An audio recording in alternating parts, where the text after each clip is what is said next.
nome é Alexandre Lopes, sou arquiteto urbanista, formado pela UFRN em 2002, vai fazer 20 anos de formatura agora.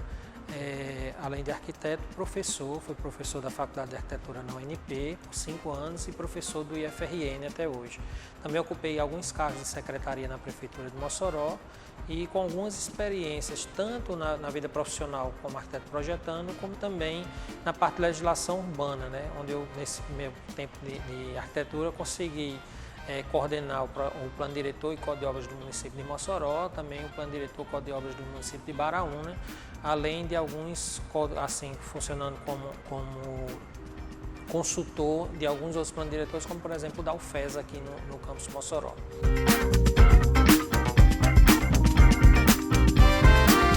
Mossoró, como a grande maioria das cidades brasileiras, é uma cidade de médio a pequeno porte, né?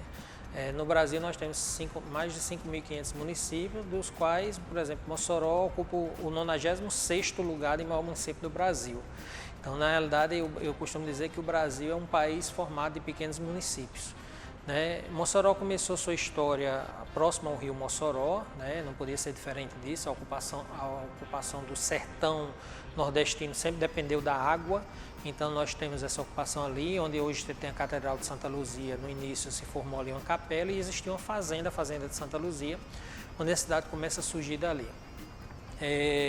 Como toda cidade também brasileira, né, que segue os padrões do período colonial, ela mantém seu tripé entre o mercado público, a igreja e a praça, né? Então nós temos ali os 3 elementos naquela região, e a partir dali ela vai se expandindo horizontalmente, tanto para o outro lado do rio, né, que seria a região do Alto São Manuel, também para o lado de Nova Betânia, Santo Antônio, Abolições, né? A característica arquitetônica básica que a gente tem da arquitetura histórica é uma arquitetura muito eclética, né? Mais do período eclético mesmo, com alguns pequenos exemplares de Art Deco, alguns pequenos exemplares de modernismo, né? Mas na sua essência essa arquitetura que a gente tem histórica de Mossoró, ela é uma arquitetura eclética. Nós temos elencados mais de 60 edifícios históricos que não estão tombados, né? A gente pode começar pela Casa de Câmara e Cadeia, que hoje é um museu, né? O Museu da Cidade,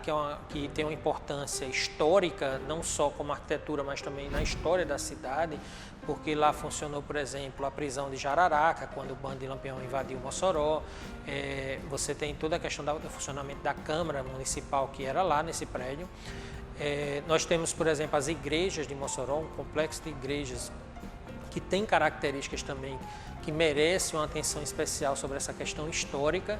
Nós temos residências de várias famílias, né, principalmente as famílias abolicionistas de Mossoró, e essas residências, boa parte já foram demolidas, mas ainda temos alguns exemplares que permanecem vivos, apesar de muitas vezes em condições bem precárias, e é interessante. Temos alguns prédios modernistas também, com características bem modernistas, como também residências, como o próprio prédio do Colégio Estadual, né? Também e o Banco do Brasil tem características bem modernistas e são prédios que vale a pena também uma atenção especial.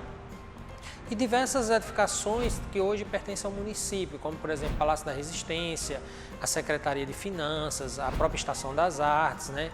Prédios mais recentes, mais modernos, como o Teatro Municipal de Zuí Rosado, que também é um prédio que é um marco na história da cidade. E toda essa arquitetura ela precisa ser revista, revisada e, obviamente, que feito os procedimentos para tombamento dessas edificações. Na realidade, o que nós temos que entender é que o Brasil ele foi colonizado de forma rural, né?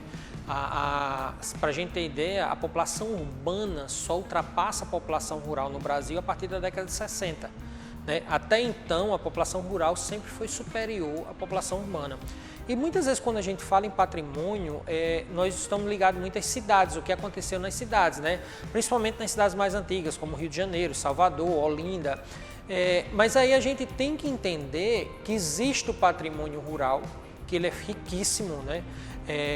E esse patrimônio muitas vezes nem é lembrado na hora que a gente vai fazer qualquer levantamento ou vai fazer qualquer lista de edifícios a serem tombados. Eu estou falando muito de patrimônio arquitetural, mas óbvio que também tem o paisagístico, tem outros patrimônios que estão na zona rural.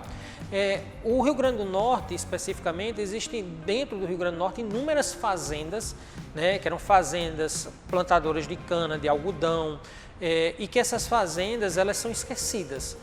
Muitas estão em estado deplorável, a arquitetura está se acabando ao passar dos anos. As famílias, normalmente, que detentoras dessas fazendas são famílias que hoje nem vivem mais nesses municípios ou que não têm a condição financeira de manter esses prédios antigos, e aí vem o papel do Estado em relação a isso, né? E quando eu falo papel do Estado, eu falo nas 3 instâncias, né? Tanto municipal, como estadual e como federal, para que a gente possa preservar essa história, né? Lembrando que a história ela não pertence à geração que está aqui agora. Essa história ela pertence a gerações futuras. Então é nosso dever, nosso papel preservar isso para que as pessoas possam continuar contando essas histórias e mostrando a seus filhos e netos esses elementos. Como eu falei na palestra também, os elementos, as edificações, elas são repositórios de memória, né? A gente repõe memória a partir disso. As pessoas elas vão conhecer um pouquinho dos seus antepassados, vão conhecer um pouquinho da história própria da sua cidade, do seu lugar, da sua região, através desses elementos. Nós temos uma dificuldade muito grande de ter a preservação do patrimônio de forma geral, né? Não só em Mossoró, mas em várias regiões. Eu acho que o que falta muito é a questão da educação patrimonial. As crianças, os adolescentes já eram para ter essa noção na própria escola, né, do que é um patrimônio histórico, do que é um patrimônio cultural, qual a importância desse patrimônio, por que preservar. Esse é o primeiro papel. Óbvio que não dá para educar todo mundo de uma vez, e isso não é um processo lento, aliás, é um processo lento, não é um processo que você vai conseguir em alta velocidade. Então, o que é que pode ser feito hoje? Eu acho que a primeira coisa é fazer com que a população tenha consciência desse patrimônio, da existência dele. Muitas vezes você passa por um prédio e você simplesmente não vê mais. Você já tem tanta informação visual, tanta placa, tanto outdoor, tanta residência ao redor, tanta coisa acontecendo, o trânsito, que você para de prestar atenção naqueles prédios, né? E eu acho que é interessante primeiro essa conscientização. Ele existe, o patrimônio existe, ele está ali. Segundo é ver mecanismos de preservação desse patrimônio e entender que o mecanismo não é simplesmente escrever esse patrimônio num livro de tombo. Eu fazer o tombamento de um patrimônio, ele na realidade isso é só documental, não vai garantir que ele vai ficar em pé. Então eu preciso obviamente fazer o tombo, porque é a questão legal a ser feita, mas eu preciso criar mecanismo de preservação, né? E eu sempre defendi que mecanismos, por exemplo, como isenção de IPTU para prédios históricos, né? Incentivo a restauro, incentivo à manutenção daquele patrimônio, que o poder público possa se aliar a esses proprietários e facilitar, por exemplo, a transferência do direito de construir desses prédios, já que ele não pode demolir para fazer um prédio mais recente, que a gente possa transferir esse direito de construir para outros prédios que precisam, em vez de pagar uma outorga onerosa, que as pessoas possam também ser remuneradas por manter um patrimônio.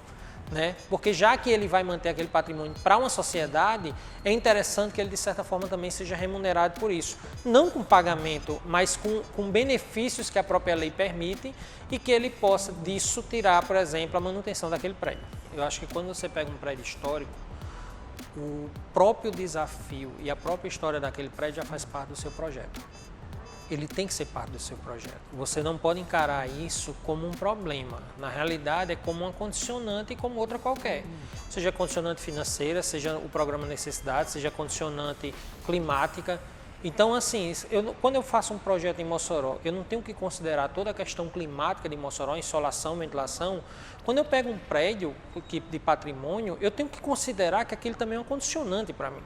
Ele não é uma barreira. Na realidade, eu costumo dizer que os melhores projetos são os mais difíceis, porque faz você pensar mais, né? Projetos fáceis, normalmente a solução vem muito simples e talvez você não gaste tanto tempo pensando o que fazer ali.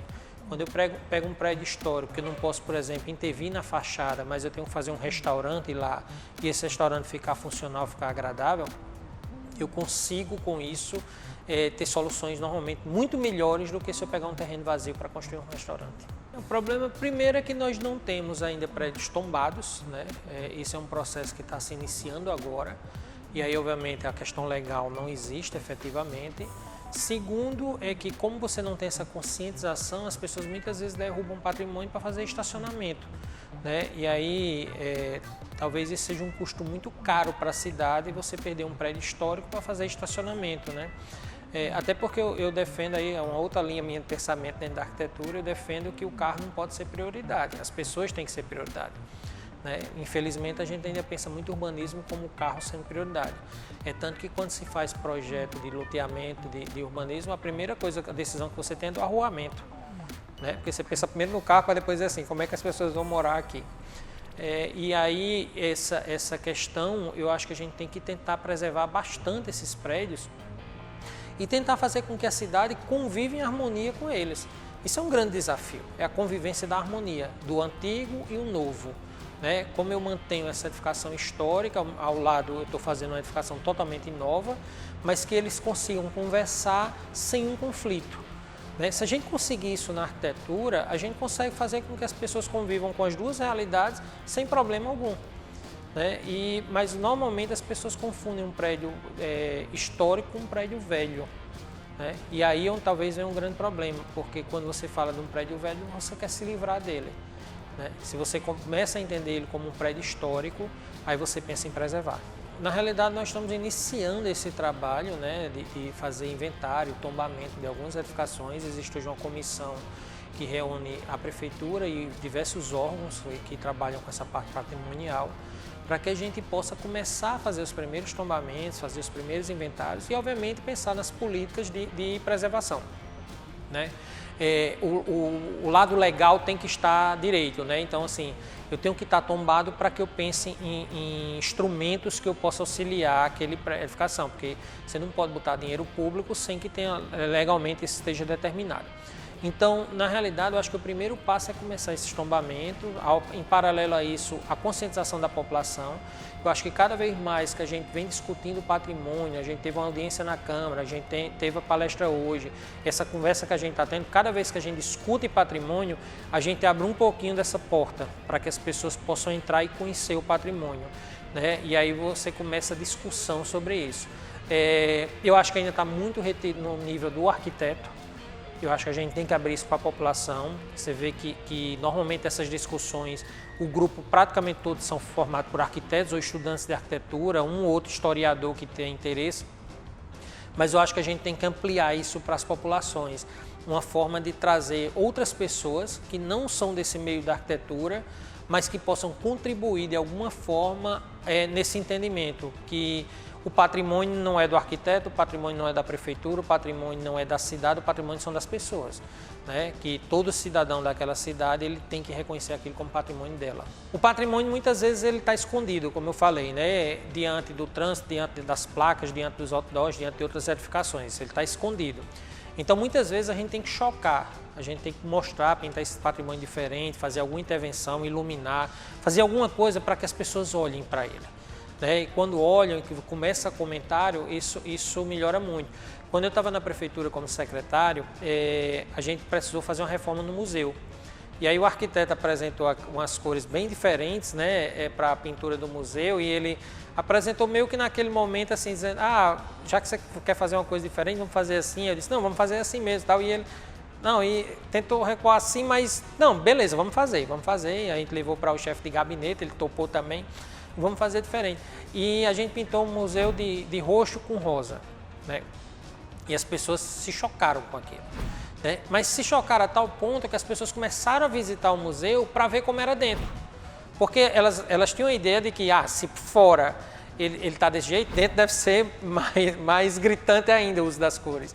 Mas isso foi muito bom para que as pessoas discutissem, para que saísse nos jornais, nas rádios, que as pessoas comentassem sobre o patrimônio. Então, muitas vezes a gente tem que chocar mesmo. As pessoas têm que entender que aquele prédio ele faz parte do patrimônio.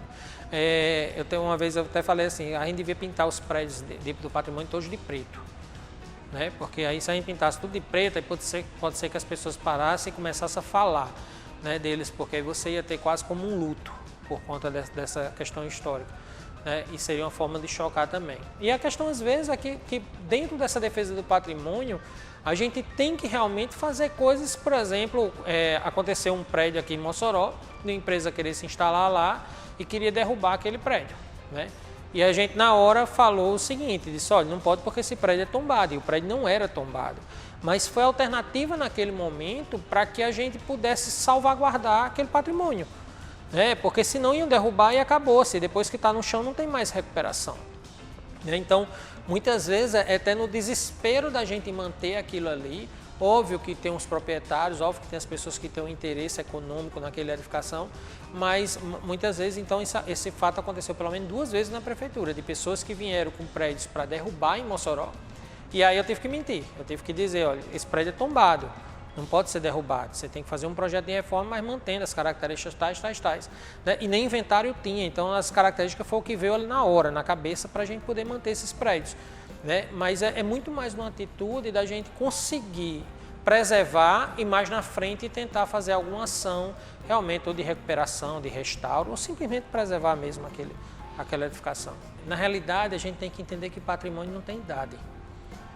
O patrimônio ele pode ser um prédio que acabou de ser construído, depende de qual a importância que ele tem para aquela população. O patrimônio ele tem a importância para alguém, né?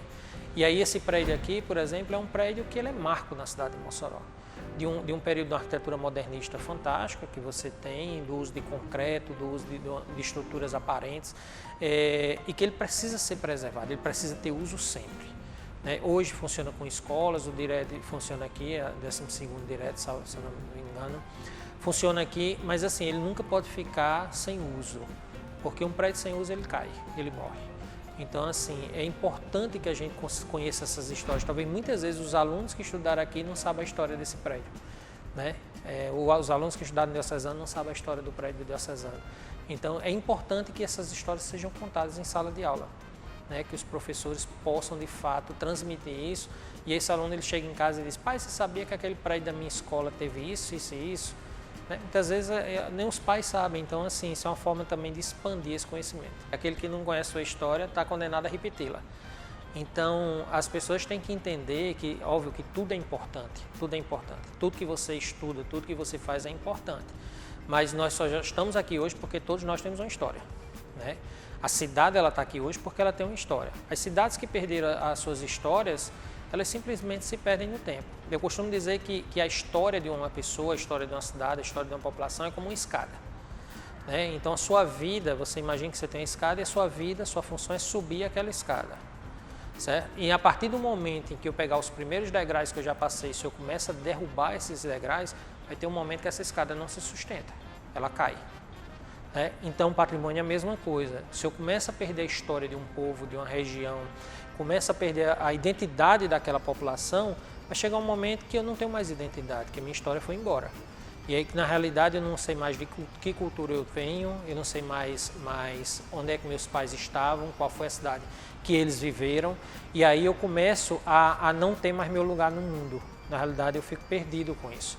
Então, assim, a gente tem que manter a escada. Nós vamos subindo, nós vamos evoluindo, nós vamos desenvolvendo, mas nós temos que saber que nós já tivemos passos lá atrás que ele tem que ser mantido. Patrimônio é basicamente isso. É uma escada onde eu não quero perder os primeiros degraus.